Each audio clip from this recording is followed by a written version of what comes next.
Well, it's time for part 3 in my series on how to make a little silicone creature that's part of a Halloween costume this year for one of my kids. And this is going to be a long video, so I'd highly recommend to hit the pause button and go get a cold drink and get comfortable because there's a lot to cover in this video. Now, this is a multi-part series dealing with the process of making a silicone creature out of a resin mold using 5110F platinum silicone. In this video, part 3, we'll be making the resin mold to cast our silicone part.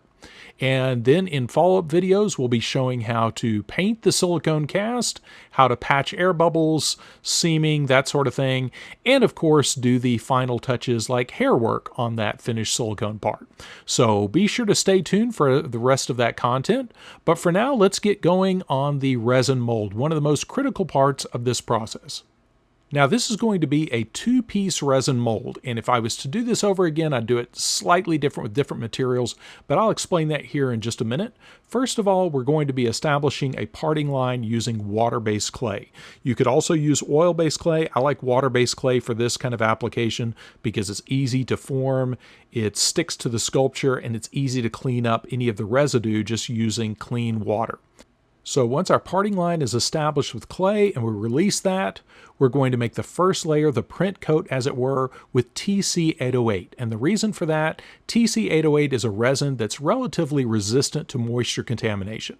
And then we're going to build up additional coats, 2 coats, with TC804. That's a slower setting resin. And we'll be thickening all of these layers, including that first print coat, with fiber thick thickener. And you could also use Cabasil or Aerosil, but fiber thick is a nice way to thicken without having a lot of dust in the air. And then we're going to remove the clay wall and do the same thing on the back of the sculpture. Now, because this is a Halloween costume and it was somewhat time sensitive, I used the resins that I had left over in my shop, but if I was to do this again, I would do this a lot differently. Mainly after I built that clay wall, instead of the 808 and the 804, I would use TC 1630. 1630 is a lot more resistant to moisture, and it can be thickened with the SC40 thickening agent. So that's a great way to make this exact mold with less shrinkage and much better results, especially where the clay wall is concerned. But for now, we're going to go ahead and proceed with the resins I had on hand, which was mainly the TC808 and the TC804. Now, the first order of business, I'm going to wax that little foam core baseboard that I put my sculpture on. And this is a little bit of protection to make sure that the resin doesn't stick to that foam core board, because it will if you do not release it. Now, sometimes a spray of E236 is enough, but I like to be extra careful on that. I don't need wax on my clay, just on that board. And especially if you have your clay sculpture mounted to an actual wooden board, you definitely want to wax that really good because resin is very adhesive. So make sure you protect whatever surface that your sculpture is attached to. Now, once I've got my sculpture ready to go, I'm ready to build that clay wall. Now, I went ahead and did this standing up mainly for the sake of the video, so it's easy to see what I'm doing. I left this upright, but in a lot of cases like this, it's actually easier to flip the sculpture over so you're brushing the resin on the face as it lays down, so it's staring up at the ceiling. So that's a preference thing more than anything else, but for this case, for the sake of the video, I went ahead and left this upright. Now, what I'm doing here is just shaping some water-based clay around that horizon line. I picked the highest point following the horizon line of the sculpture. And the best way to establish that is look at the sculpture head on and look at the highest point all around the sculpture. So going up over the ears, over the top of the head, and roughly dividing the sculpture in half. But again, you want to follow the highest points of the sculpture to make that pretty even on the front and the back and following those ears.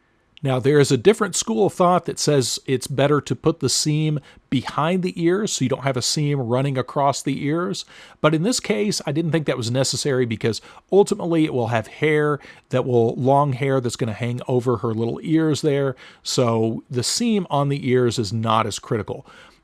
Now what I'm doing is cutting out some little trapezoid-shaped keys and attaching those to that clay wall. And that's another reason why water-based clay is really nice for this. It's easy to shape, it's easy to cut and redo if you need to.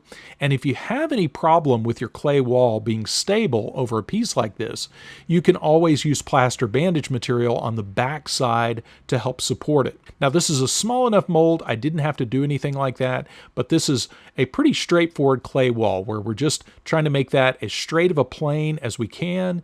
We want that mold wall and the keys to be as smooth as possible and all drafted so that there's no undercuts that will cause a lock between the front and the back half of the mold. Now ready to release that clay wall and our sculpture and the baseboard using some E236 mold release. Real important step here. E236 is a silicone mold release, and that means it contains silicone oil and is a very potent oil for releasing resin from surfaces like those eye forms, that baseboard, and most importantly, the clay wall in the sculpture. Polyurethane resin is very adhesive and it will most likely bond to any unreleased surface. And now I'm ready to mix up the resin for my print coat. And because this is a very runny, low viscosity resin system, I will be thickening it with the Fiber Thick thickening agent. And you could also use Cabasil or Aerosil, but Fiber Thick is nice because it doesn't suspend in the air. So it falls right back down to the ground and it doesn't float around in your shop and become a breathing hazard. Now remember, with TC808 is a 1-to-1 mix ratio by weight. Now, one of the little tips I picked up from Scott, a chemist over at BJB, one thing he suggested that he has done is thickening the part B first, and that gives us a little bit more working time and allows us to get a much smoother consistency when we add that Fiber Thick. So I'm going to go ahead and mix that Fiber Thick into the part B first. And this is where mixing by weight is really helpful, because if you're mixing volume material, it's easy to allow that to throw you off ratio when you start adding the thickening agent and changing the volume. Whereas weight, we know exactly what we need to add with our part A. Now, once I've got my part B thickened to my liking, and I'm actually going to go a little bit thicker than it actually needs to be because the A is going to thin it out a little bit. So again, equal parts A and B. So I did about 200 grams of part B thickened and then an additional 200 parts of part A. And you'll see that once I add that part A, it thins it down a little bit and we have a nice smooth consistency. So thank you, Scott, for that tip. And now we're ready to get that applied. And one of the other things that does is that gives us a much better working time, because now we're not trying to get that thickening agent mixed in that very short working time. Again, this is a fast setting resin. TC808 has a working time of about 2 minutes. So I got to move really quick here. So that's one of the downsides to this approach that I did here. And that's one of the reasons at the beginning I mentioned if I was to do this over again, I would definitely do this with 1630 thickened either with the Fiber Thick or that SC40 thickening agent. Now, when you're making a brush-on resin mold like this, you'll want to move quick and get everything covered. And as soon as it starts to get a little tacky and starts dragging your brush a little bit and starts to gel, it's time to leave it alone. So as soon as it started doing that, I stopped brushing and I went to go ahead and mix up another batch, because we want to be ready to apply more resin as soon as possible. And that way we make sure we get the best adhesion between layers of resin. So right there, it's starting to get a little gummy. And as soon as it hits that point, we're ready to leave it alone and mix up our next batch of resin. You don't want to let that fully cure because you want to get a good bond between layers of resin. So as soon as it's unworkable, you're ready to mix up more resin. And now I'm doing a follow-up layer with TC804. And the main reason I switched to that was, for one, I was working with the resins I had available at the time, but also TC804 has a longer working time, but it is also more sensitive to moisture contamination. So I didn't want to use it right up against that clay wall. So now I'm doing the same technique of thickening that part B first. And as a side note, TC804 is 1-to-1 by volume or 100A to 90B by weight. So that's why I'm doing this ratio that I've got here on the screen, 360 parts of B, and then I'm adding my Fiber Thick, and then I'm ready to add my part A. Now, 804 has a fairly long working time, so even when we add the A, we still have additional working time where we could add more thickener, as you'll see me do here in a minute. So this affords you a lot more working time than the TC 808. But I've pre-thickened that part B, and now I'm ready to add those 400 parts of A. And again, that's where using that weight ratio is really helpful, because when you thicken that up, you can't really use those volume measurements on the side of the bucket. So now you want to stir that in slowly and gradually work that all in. And you can see how it has a nice thick consistency. And if it's not thick enough, you can just add some more fiber thick to it. Fiber thick is inert. It's just thickening the resin, but obviously there's a point where you start adding so much thickener that you have more thickener than resin, and that can create problems like making the resin more brittle. But in this case, I wanted this to be a little bit thicker than the first coat, a little bit of slump to it, but not too much. So I'm adding another handful of fiber thick, stir that in, one more handful, and now I've got the consistency of kind of like a sour cream kind of consistency. And as you work with this method of thickening resin with fiber thick, you can adjust this to your liking depending on what kind of surface you're brushing your resin onto. If it's a more detailed surface and you're doing a print coat, obviously you would use less thickener. For subsequent coats where you want to build it up, you can add more, but that's really up to you and your personal preference. And now I'm ready to brush that on to that vertical surface. And this is where, again, for the video, I wanted this to be nice and visible what I was doing, but a lot of times for a piece like this, laying it down is preferable just because then you're not fighting gravity as much.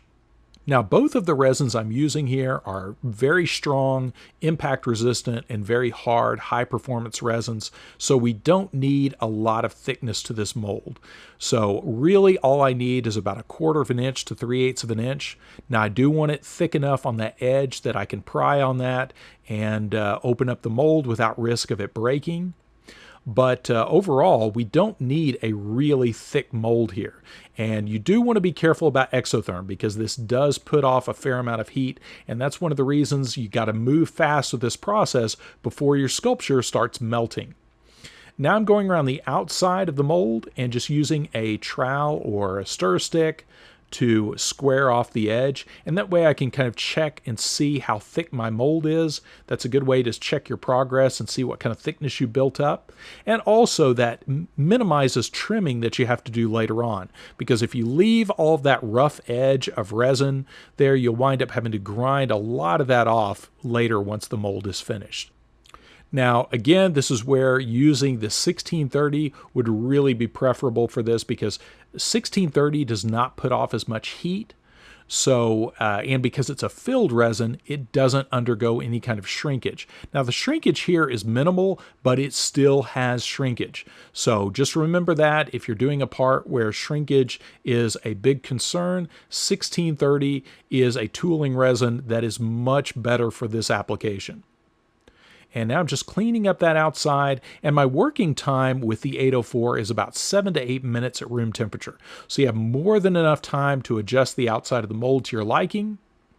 And then because I'm paranoid, I went ahead and mixed up one final batch of resin and used it to thicken up the remainder of the mold and make sure I couldn't see any of the clay sculpture through the resin. And those dark areas you can see there, that's a little bit of that monster clay peeking through. Now ready for that final batch, and you see here I've mixed it up really thick with lots of fiber thick thickener.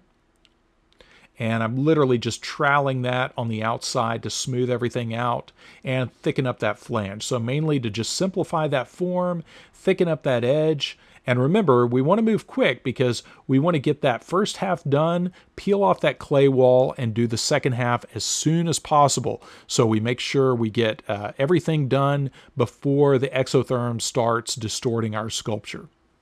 And I use a variety of tools to smooth the outside, either stir sticks or popsicle sticks. I've got a variety of little popsicle sticks, different types of like tongue depressors and things like that that can be used to smooth this out. But the main thing to remember is if you're using brushes, if you're using stir sticks, unless they're a stainless steel spatula, they will be destroyed in this process. So make sure you got plenty of tongue depressors, plenty of disposable brushes on hand, and throw those away after each coat because the resin will bond to those and destroy them completely. Now we're ready to remove our clay wall and start on the second half of the mold. Now, if you're doing your mold like I did here with the 808 and the 804, I'm going to explain one other little difference if you were to use exactly that resin combination. One thing I did on this mold that I mainly did because I ran out of resin was on the second half of the mold, I just used all TC 804, and I would have been much better off using the 808 as a surface coat and then building that up with more 804. But as it was, I was all out of 808, so 804 it was, and that's what I used to finish the rest of the mold.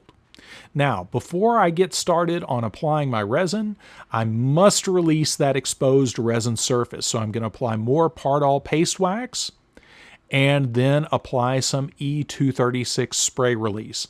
And again, you want to move quick here because the more exotherm you have building up, the more that's going to start distorting your sculpture. So you want to move quick and deliberately and as accurately as possible to make sure everything works. And this is, again, this is where the 1630 would have been an improvement over this process. So stay tuned for that. So when I'm not in a Halloween rush, I'm going to be coming back and making a proper 1630 mold. Now, in addition to the paste wax, I'm also going to spray on some E236. And for whatever reason, that magical combination of paste wax and E236 is really helpful to make sure you don't get the resin bonding to the resin or the sculpture. Now, obviously, we don't apply the paste wax to our sculpture, but you want to make sure everything, especially that baseboard, is coated with paste wax and then sprayed with release. Now, one more mistake I made here in my haste that I hope I can save you all from this is I didn't wait long enough for that paste wax to evaporate. So it was still outgassing when I started applying my resin to the back of the mold.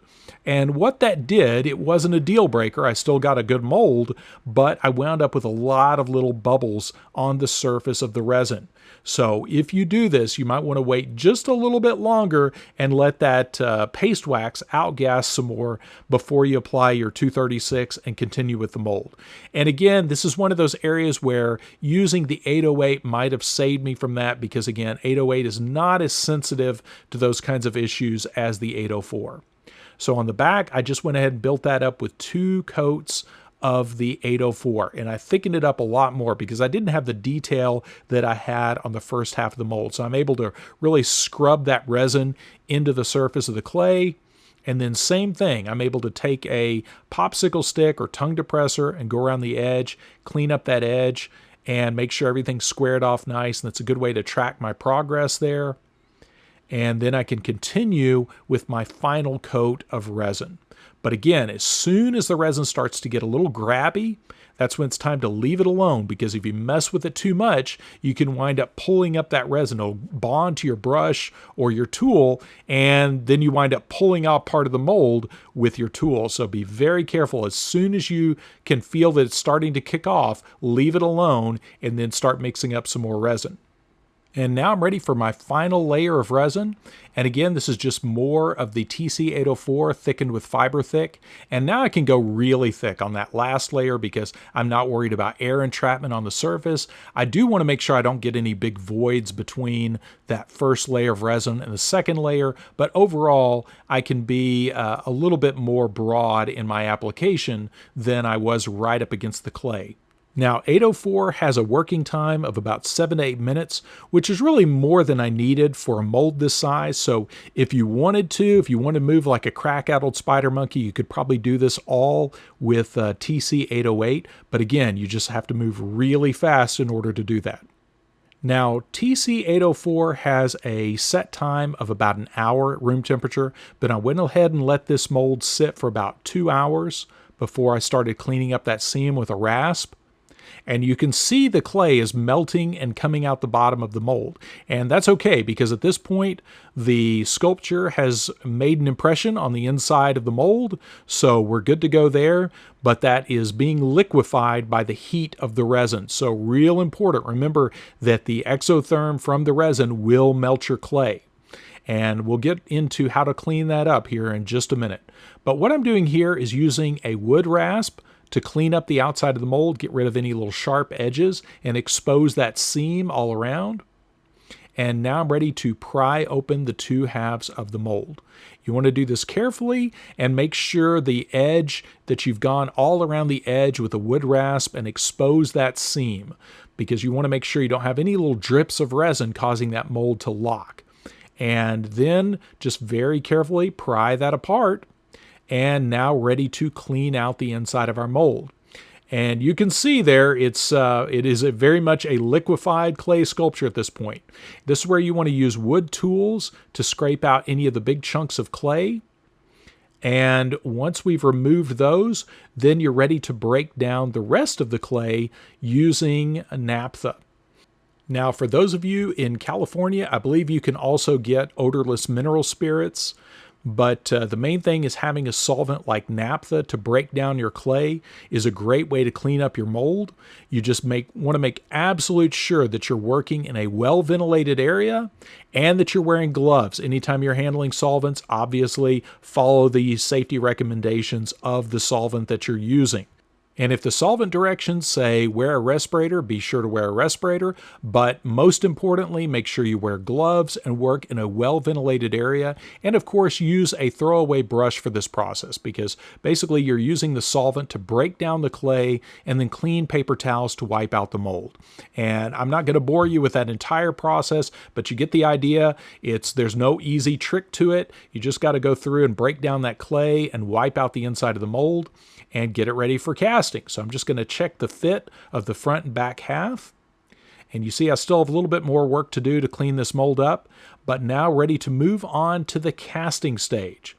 Now, as usual, I'll post links to all the products I used in the video description. And a quick word about that. A lot of these products are from BJB, and the good folks at BJB have a lot of excellent working product knowledge to glean. So be sure to talk to them if you're attempting something like this. They may have recommendations that I've never thought of. This is a mold that I made just using what I had around, but if you tell them what you're up against, they'll be really good about recommending the right process and the right materials for your process that you're working on. So as usual, be sure to like and subscribe if you haven't already. And of course, click the little bell icon so you get notified when I post new content. And thanks for watching.